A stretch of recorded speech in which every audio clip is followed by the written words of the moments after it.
রাগবির আন্তর্জাতিক প্রতিযোগিতায় নিয়মিত অংশ না নেয়ায় 2 দশক পরও পূর্ণাঙ্গ জাতীয় দল গঠন করা সম্ভব হয়নি বলে মন্তব্য করেছেন রাগবি ফেডারেশনের সাধারণ সম্পাদক। তবে এশিয়ান রাগবির বিভিন্ন প্রকল্পের মাধ্যমে এই সমস্যা কাটিয়ে ওঠার কথা জানান কর্মকর্তারা।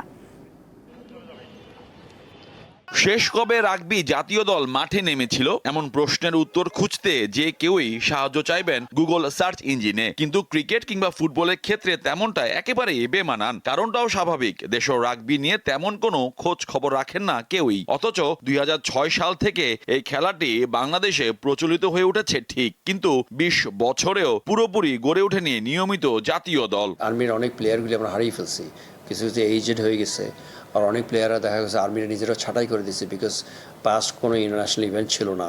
ওদের আগে নাকি 40 জন প্লেয়ার ছিল আর্মিতে, এবং বিভিন্ন বিভিন্ন বেইজে ওদের প্লেয়ার ছিল।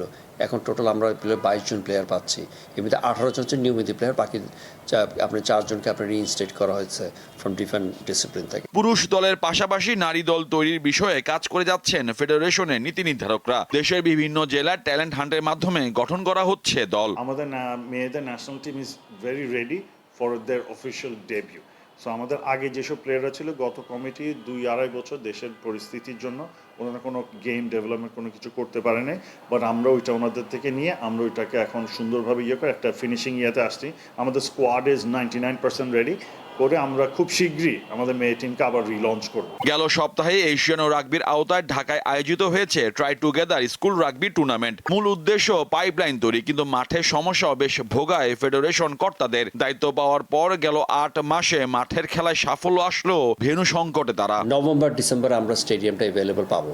বাবুর সাথে আমাদের কথা হয়েছে, আমাদের কি বলে এনএসসিতে কথা হয়েছে। ওই সময় আমরা একটা রাগবি সেভেন্স করতে চাচ্ছি।